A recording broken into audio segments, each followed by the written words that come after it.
వాళ్ళది confidence అనాలో over confidence అనాలో చెప్పలేని పరిస్థితి. ఎన్నికల ముందు టికెట్ల కోసం సదరు నేతలు చేసిన హడావిడి అంతా ఇంత కాదు. నేనంతా నేనింత అంటూ మాటలు కోటలు దాటించేశారు. టికెట్ల కేటాయింపు ముందు ఎన్నికల ఖర్చు విషయంలో అరచేతిలో స్వర్గం చూపించారు. ఆ హడావిడితో వారు పెద్ద గందరగోళమే సృష్టించి టికెట్స్ దక్కించుకున్నారు. ఇంతకీ ఎన్నికల టైంకి వాళ్ళు ఏం చేశారో ఇవాల్టి ఆఫ్ ది రికార్డులో చూద్దాం. పార్లమెంటు ఎన్నికల్లో సీటు కోసం కాంగ్రెస్ నాయకులు తెగ పోటీ పడ్డారు. బీఫామ్ ఇవ్వండి, ఎంతైనా సరే ఖర్చు చేస్తాం, పార్టీ ప్రతిష్ట నిలబెడతామని తెలంగాణ ముఖ్య నేతలు, కొత్తగా పార్టీలో చేరిన వారు తెగ హంగామా చేశారు. తీరా ఎన్నికల సమయం దగ్గర పడేసరికి వారంతా ఎవరికీ అందుబాటులో ఉండకుండా పత్తా లేకుండా పోయారు. దాంతో అంతన్నాడు ఇంతన్నాడు గంగరాజు అన్నట్టు వారు ఓవర్ యాక్షన్ చేశారన్న విమర్శలు వినిపిస్తున్నాయి. తమ మీద పెట్టుకున్న అంచనాలను వారు తల్లకిందులు చేశారన్న ఆగ్రహం వ్యక్తం చేస్తున్నాయి కాంగ్రెసు శ్రేణులు. కాంగ్రెసు ప్రధానంగా నల్గొండ, భువనగిరి, చేవెళ్ల, మల్కాజ్గిరి సీట్లపై ఆశలు పెట్టుకుంది.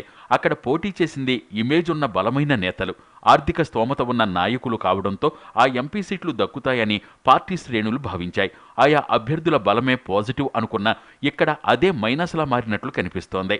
భువనగిరి ఎంపీ టిక్కెట్టు ఏరీ కోరి తెచ్చుకున్నారు కోమటిరెడ్డి వెంకటరెడ్డి. దాంతో కోమటిరెడ్డి బ్రదర్స్ ఖర్చుకు వెనకాడర్లే అని అందరూ భావించారు. అయితే వారు మరీ ఆచితూచి వ్యవహరించారట.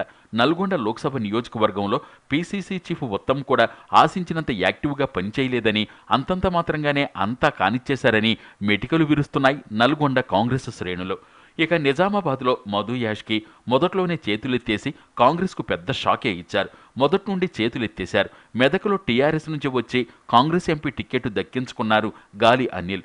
50 కోట్ల రూపాయలు ఇట్టే ఖర్చు పెట్టేస్తానని హడావుడి చేసిన ఆయన విజయశాంతి, ఉత్తమ్ల రికమెండేషన్లతో టిక్కెట్టు దక్కించుకుని చివరికి గాలి కబుర్లతో ముగించేశారు. ఇలా బడా నేతలు, స్థితిమంతులు అనుకున్న వాళ్లంతా చేతులెత్తేశారు.